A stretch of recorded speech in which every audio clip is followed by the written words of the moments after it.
Hey guys, and welcome back to my channel. We're back for another reaction video. This one is for a Game of Thrones extra video, and I know I'm doing this in a peculiar way of watching it, but hey, that's just me. Sometimes I'm from China. I go backwards instead of upwards because they read from what I understood is Chinese people read from right to left, and Dutch people probably all read read from left to right. Okay. Alright. We're gonna watch, or I'm gonna watch, and you can watch with me, the Game of Thrones Season 6 Anatomy of a Scene, the Battle of Winterfell. This is Battle of the Bastards, and I said it in the last reaction video. After watching that one, I got so fucking curious. I had to watch this one, and Hard Home is gonna be next. I can't wait. If you want to see the next Game of Thrones extra early show, it has Hard Home. Go to Patreon, links in the description down below, and you will all be informed when you go there. Without waiting any fucking further, I'm gonna hit off with this shit. Let's go! Here we go, right off the bat. One shot.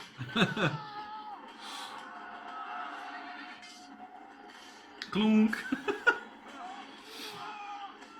Two bearded people going at each other.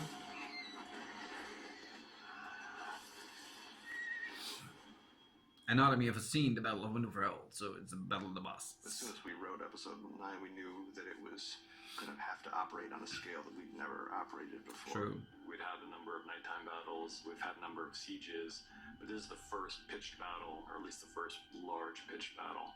And so it was something different for us. They had so many people really standing there. Dialogue and lots of horses and many extras and the giants. The amount of supporting artists, Ramsay, the size of the crew, how many cameras they've got going, the magnitude of all the sets and everything. It's unbelievable.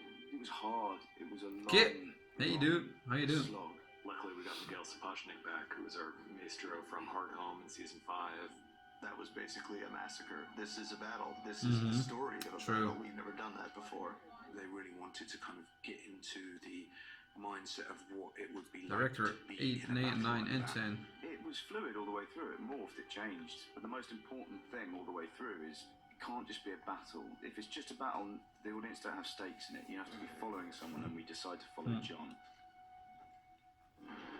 Ramsay's weapon all the way through is antagonizing people, drawing them into a trap. Yep. And Jon completely falls for it.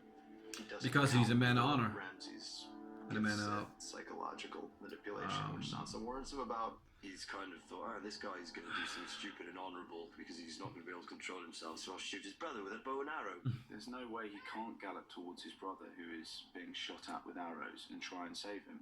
So he falls into that trap. But he's waited until Jon Snow is within Archer's range so that they can start shooting him immediately. He was a real smart battle commander. Falls into the next trap of galloping towards Ramsay. Every step of the way does exactly what he wants it to do. True. Probably my favorite shot of the whole season is when we're behind Jon Snow and he sees that cavalry This fucking wall scene. galloping towards him. And part of the reason it's such a great shot is it's all real. I mean, I saw charging full speed at Kit Harington. Until the last minute, I was stood there facing off against this cavalry charge, which insane. is really scary. We're a bit annoyed because I think everyone's going to think it was CGI, and it wasn't. Camilla, our horse mistress, kept asking every year. She said, "Give me some more stuff to do. Like this Here you year got is it. boring. It's just people trotting from here to there, and the horses not looking for enough to do." Or the outline and went, wow, okay, this is adventurous. How are we going to deal with this?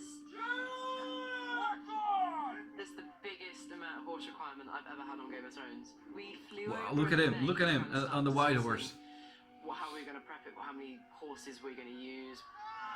We decided on 80 in the end. So when we first see 80 horses, horses. we use 80 on the Stark side, and then we use 80 on the Bolton. So we're using the maximum. Then when we start to clash, we'll split it in half. When we had horses charging past me, those are all real horses. I obviously work very closely with Rowley, putting it all together. Insane. We make channels so it looks like they're clashing, but they're not. The horses are actually just passing through, like 2-foot channels so they can clear out. We are going to make that look as close as possible to a collision without actually colliding the horses. So in very tight formation, we'll have those guys cross, and they will pull the horses as they cross through. We're falling them onto very thick falling beds so we don't injure the horses or injure the guys. But we're going to try and make that something that's not really been done before. You want it to feel crowded and a mayhem and anything can happen anytime. But I really don't want anything to happen anytime. I want what we plan to happen and it look really cool and let's not hurt anybody. And the horses, of course.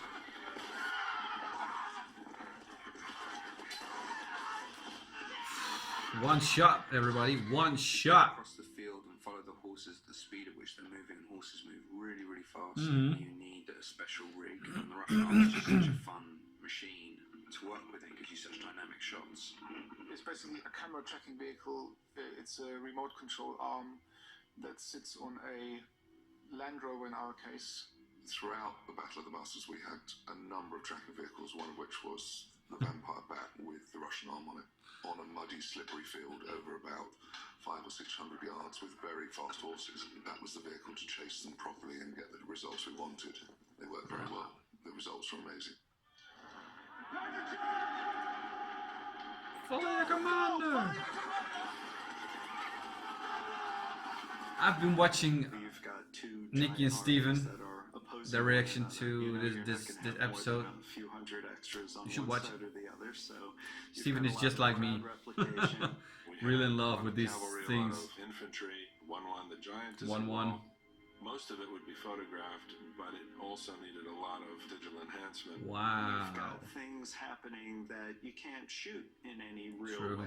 You've got a giant punching out a horse. You can't film that. Horses falling and charging toward one another that we can use as elements, but we start to get into complex areas that we haven't really broken ground with on the series before, where it is fun and exciting, but also very challenging.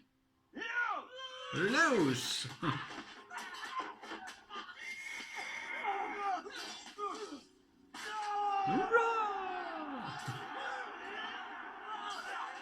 Battle of the Bastards becomes incredibly compact. All these combatants forced into this It was so awesome. Space on the battlefield, partly crammed in by bodies. You've got horses, you've got such a great character, but why the fuck did he have to choose the wrong side? The body pile was absolutely enormous in terms of its scale and ambition.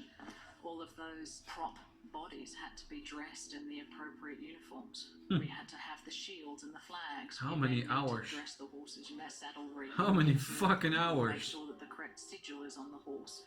Even though I know that all of these bodies are fake, it was deeply moving. It's pretty grim, it's very brutal actually to look at. I've never seen that before ever. It comes from reading real accounts of these various battles, both medieval and even more modern ones. You read accounts of battles in the Civil War where the bodies were piled so thick it actually became an obstruction on the battlefield. I think what I was finding throughout filming this was moments of giving up. And the first moment I found that was when the crush starts happening and he just stops for a moment. And then he tries to fight his way back and he gets pushed over, he gets trampled. Of course, John. Yeah. Kid, wanting to stop? John is almost literally buried alive beneath the bodies. He was being almost killed by his own men, not on purpose, but just in this way. Soundtrack in the background, by the way. Becomes everyone as they try to get out of the way Lot of of this light. incoming wall of shields. And then something drives him to fight up. And that moment where it comes up and he gasps for breath, he's reborn again in a way. He said kid, but he meant John, right?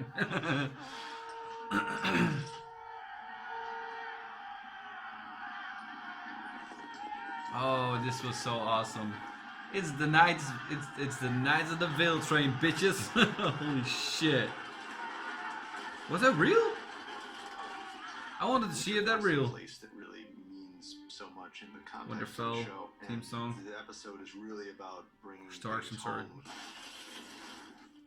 Fucking That 1-1. takes place in the Winterfell courtyard, and it ultimately boils down to Jon against Ramsay. And He Sansa fucks him against up. Ramsay. It's so Always big. wants to do scene with Jon Snow. It's really nice to get to sort of have the two bastards there together, facing off.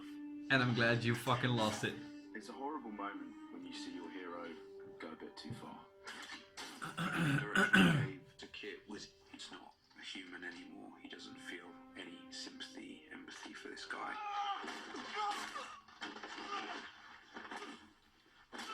We actually spent an entire day, 10 hours, with Kit on top of you, and 10 hours?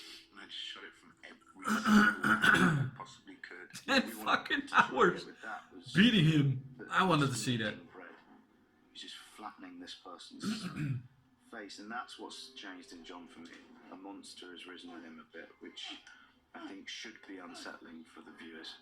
There's nothing he wants more than to beat Ramsay to death with his own fists, and then he sees his sister. Sansa. I think Jon then realizes, you know, as he's about to kill him, he's on the verge of death. He realizes this is your fight, you're going to kill, because he understands what she's been through. Where is he?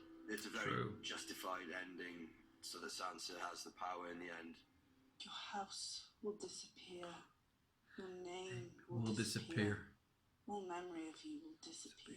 It's such a strong moment for her because all the I lives still get the affected chills when by watching these this men scene. who have just done such terrible things to her. It's nice to get to do the final scene with Sophie after last season. And this is Yeah. the first moment that you actually hear her say, "This won't affect me and I'm stronger than that." It's my favourite scene. Good. Walk away, that Good. final shot was so crucial, and just to get that little bit of a smile just right. But I think we ended up making poor Sophie do it, 12 or 13 times in the middle of the night. It's not a big smile, it's just a little hint of a smile. Sophie Perfect doesn't say smile. very much, but Perfect. I think it may be my favorite thing that she's ever done on this show. Damn! Damn, There was a couple of things that I rather wanted to see in this video played out as well. Knights of the Vale running in, bashing through all the Boltons. I wanted to see how that came in, probably CGI, but I just wanted to see it because, like I said, I'm a horse person. I was never a horse person. I hated horses. I went on a horse one time, fell off when I was younger, and I never wanted to go close to any horse again.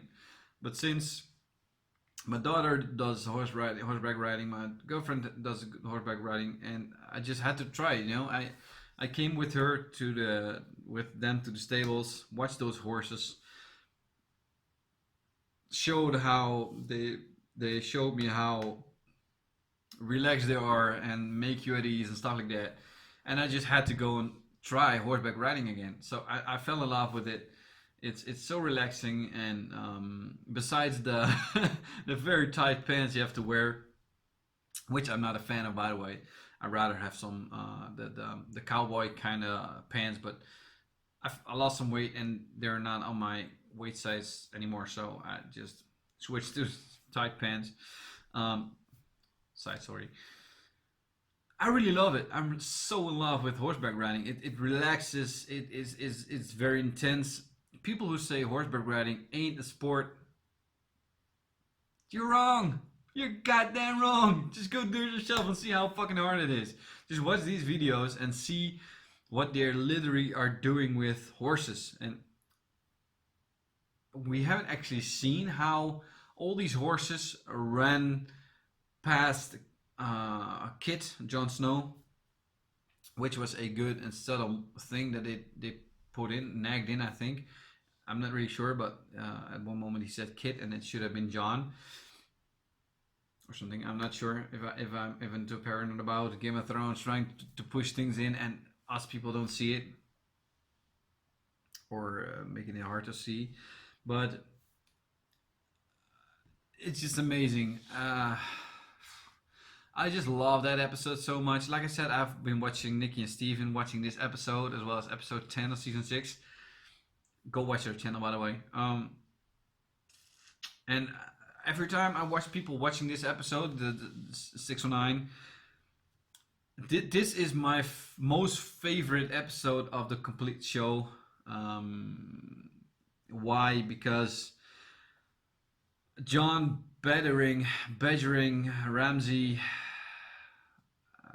Like I said, the moment when those horses ran up to Jon Snow, the music in it, just perfect. It's just fucking perfect. Everyone keeps saying that 610 was the best episode of this season, maybe even the show, but no, for me 609 was the best episode till up now, till the end of season 7. Oh man, I got chills for this shit, you know? I got chills for this shit. I really enjoyed this video. If you like this video, a thumbs up of course. If you want, you could share this around, and if you have not already, then please subscribe to the channel. While you're at it, click that little bell button and you will automatically update when a new video comes out. If you want to see the next reaction video early, go to Patreon, link in the description down below, and it will all be explained. Thank you for watching, and I'll definitely see you back for the next reaction video. Ciao.